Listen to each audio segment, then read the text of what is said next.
My name's Verso, and I'm the writer-director of Boys in the Trees, and I've done some short films and some TV as well. So I wrote the script sometime during 2011, and I was having a meeting with John Malloy at Mushroom Pictures, and he had just started up that division again. It had been dormant for a few years. They had done Wolf Creek and Chopper back in the day, but hadn't made a film for many years.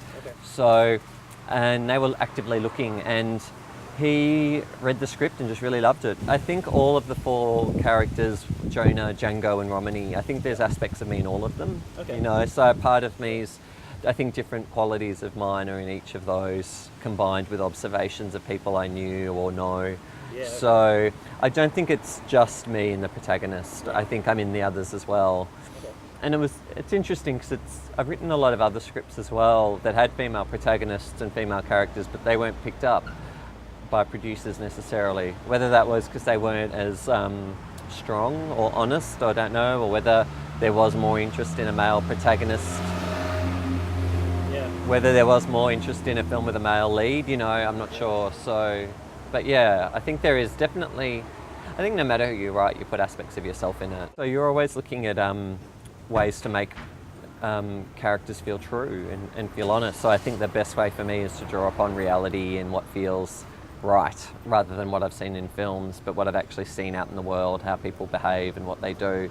I think there's a lot of interesting things there, and I think that's what we really respond to in cinema, is when we see something familiar that we might not have seen before. Corey wants to do right by people, and he wants to move on with his life. Like he's ambitious and is motivated, so I think, you know, that qualities I have, and you don't want to hurt anyone on the way to wherever you want to get to. So yeah, I think there are things that I align with. And I think also there's that thing that happens when you're writing a film, because you never know if it's actually going to get made.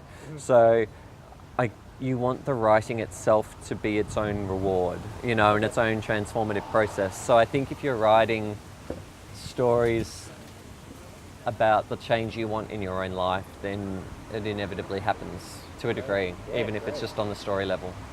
It's a tricky moment in Australian cinema, because I think once upon a time we were a bit more daring or more diverse with what we funded, and I actually think right now things are quite conservative. We're playing quite safe. There's, on the one end of the spectrum, there's those really big blockbuster films like Lion and The Dressmaker that are based on properties and have great A-list cast, and you know, there's a lot of great minds behind those films, you know, a lot of wonderful experience. But then you think of some of the most loved Australian films, and they seem safe now, but they weren't safe at the time. Like Muriel's Wedding was actually a really bold film, and Strictly Ballroom and The Castle, they took a lot of risks, and they were very daring. And we don't quite have that attitude right now. There is a lot of pressure to have name cast in your films in order to raise budget. And when you think about The Castle and Muriel's Wedding and Strictly Ballroom, they don't, you know, like Paul Mercurio was the first timer, and Toni Collette and Rachel Griffiths, they're huge stars now, those girls, but they weren't. I think one of them even left NIDA in order to do the film. She wasn't even finished her training, you know, so, but she was the right person for the job, and now she's a huge star as a result. We don't really take those risks now. We're expected to come with a star, especially if you're going through the funding body route, and the funding almost got a bit smaller than it used to. There were more avenues you could go to, whereas now it's shrunk a little bit. So we funded the film predominantly privately, which is a very difficult way to go, and daring, and it isn't available to everyone. You have to have certain types of connections that luckily the producers had, but I know that's not available to everyone. But it is the road that, you know, some people have done, like Shayna Bess, and it comes with its own risks because you've got to return that investment. There's much more pressure to return your investment. I think you've just got to have a team with a vision that can inspire somebody. You know, like I think if you can get someone with money excited about the film you want to make, and they're on track, especially if you're doing something different, I think that's what actually attracts private investment. I think those people are willing to take more of a risk than. I think if you've actually got a track record, it's easier to get your film up at Screen Australia and at the funding bodies, because they can see where you're going, and you know, you can go to a distributor like Roadshow if you've already got a track record, whereas if you're a first timer you probably can't. at least not until post. You know, maybe then they'll come aboard, but they're unlikely to come aboard without A-list cast. Okay. Yeah, so it gets down to that thing, that day and age where, you know, a film like Muriel's Wedding can be distributed by Roadshow with no cast and no name director. You know, unfortunately, that's not the moment we're in right now. Yeah, and I think I'd fought that for many years, whereas now I don't think I would now. I think you're smarter not to fight it. Like, it's a valid thing if you want to make long form stories. I to be honest, can't think of an example of someone who has made a long form film and put it on the internet and made a lot of money. Yep. I think you could do it, but I think the internet is so vast, you'll just be a drop in the ocean. Yeah. So you've got to find a way to stick out. And yeah, so I think and then films like The Mule, you know, they went straight to iTunes. I don't know how successful that was, to be honest, so I don't know what their numbers were like, but you know, they avoided theatrical and just went digital. And I think it'd be interesting to ask them how they went with it. So I think, look, the internet offers a lot of opportunities in finding an audience and getting eyeballs, but whether that can be monetized, it's still a challenge. Yeah, because I mean, ultimately, if you're in a position where you can just give it away for free, then that's great, do it. But I think we all want to somehow make some money off it. It's not so much that Australian films are boring. I think that sometimes we forget escapism and we forget dream, and we forget that people sometimes go to the cinema because they want to step into another world, a fantasy world, whether it be a world where Vin Diesel drives a very fast car and things explode a lot, or whether there's a horror, or whether love will save the day, or whether there are dragons or Avengers, whatever. You know, I think we sometimes forget that aspect, and our films are a little true to life. And I think right now, not everyone's lives are wonderful, you know, and so sometimes on a Friday night, people want to forget the dreariness of their day and go somewhere beautiful. So, escapism. Yeah, exactly. I mean, The Dressmaker was an incredibly fantastical film when you watch it. It's not real. It offered a really beautiful fantasy for its female audience, and it knew its audience very clearly. And I think that's why it found such a strong audience and such a receptive one. Yeah. So I think that's a really key part of it. Those dramas that Australians love to tell, we don't go to the cinemas for those. A lot of them we watch on television. Yep. You know, we go to Netflix for it instead. Yep. So, and I think it's why our television tends to do really well, you know. Sure. So people will watch them, but they won't necessarily pay the $20 and go to a multiplex for it. And I think somewhere along the way, our films became quite passionless. They became a little cold and a little distant. And I think that it's part of our conservatism right now, and the decision making that's happened, and a bit of the by committee thing that's been going on. Sure. It's rare for a film to come through with a burst of energy and to really show a voice now. I think that's sad. Yeah. And I think that's something we would want to fix. Yeah. Like Boys in the Trees, I had an offer very early on to rewrite it and set it in, you know, Massachusetts or shoot in Vancouver or something like that, and just make it an American film and let it be Halloween in America. Yep. And I turned that down because I really wanted it to be an Australian film. And it's funny because I think a lot of people thought I was trying to make this American love letter, and I actually wasn't. Like, I was really trying to capture what it's like for Australian teens who have grown up watching American content, you know? And it's really interesting because there were criticisms aimed at the film over that, and I'm like, well, don't force feed us McDonald's for 15 years and then wonder why we vomit up French fries. You know, like, the decision makers and the critics have actually got to own this. You know, you have actually actively dissuaded Australian youth from watching their own stories because you've chosen not to make them. I've been trying to make Australian teen films since 2008, and people at the funding bodies actively don't want to do that. And so you've now got a generation of young people who have never had an Australian film aimed at them. And so that's got long-term consequences for our culture.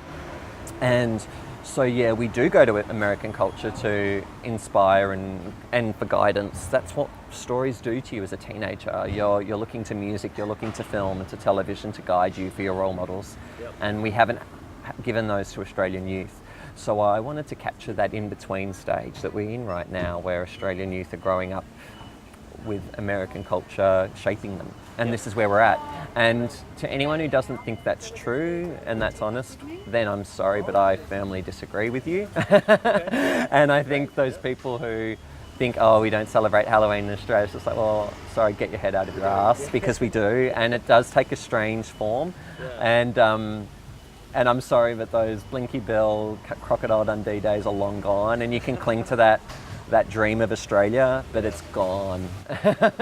It's long gone. This is the world we live in now. Australian teens would rather listen to Kanye West than hunters and collectors, and I don't think that's necessarily a good thing, but I think it's the reality. Part of my whole thing as a filmmaker, the reason I wanted to start making films was I couldn't find the representations of masculinity that I connected with on screen. I found them very rare and hard to come by. I can only imagine what it's like for women, but even for me, who's a white male who should feel very well represented, I didn't connect with what was being fed to me.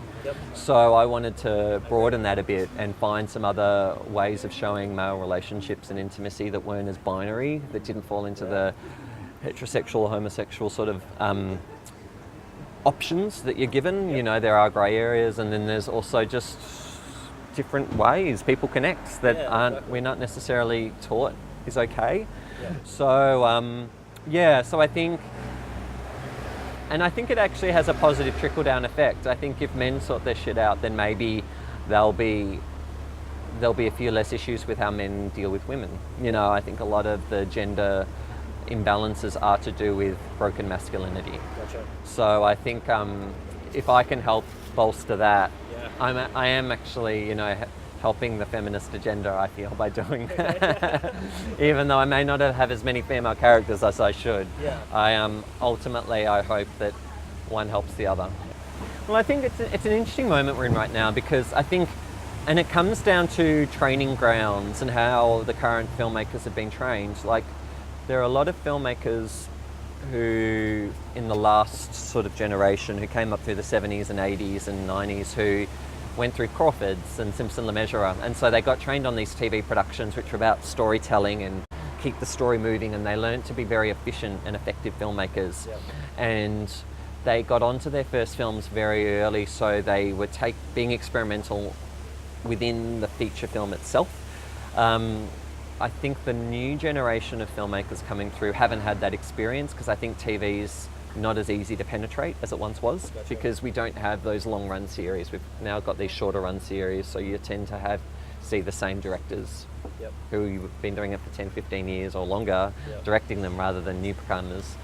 So the new directors are actually coming more from a TVC, music video background, short films, which tend to be more style oriented. They tend to be much more flashy and showing off certain tricks, and because that's what they're trained to do, that's what they've learnt to do. So it is, I think, coming into the filmmaking a little bit, and style is becoming substance, you know, like I think it's also how our society is in general. I think you see less, the conversations aren't quite as deep. I agree. And so I think it has trickled down into our storytelling, and I think it's a real shame. And I think you, particularly in Australia, we are, I think, afraid to come across as pretentious and afraid to come across as being too smart for our own good. So I think we do try to strip things back, and I think we're also afraid of being cheesy, so we do tend to strip things back. Like, and there's one film I can think of, and I won't say what it is, but it's a very, very good filmmaker, but the film itself wasn't great.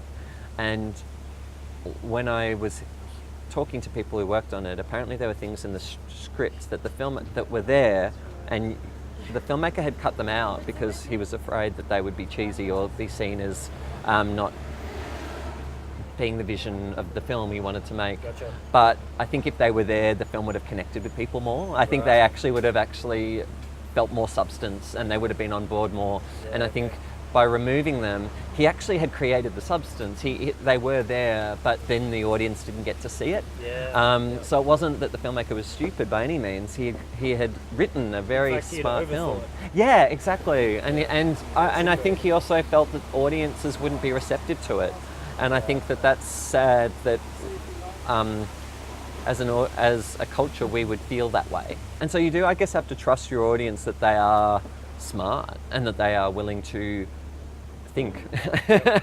They're not stupid, you know, Absolutely, and just because, you know, sometimes people are in the mood for brainless action films, that doesn't mean that the audience themselves are stupid and can't be challenged.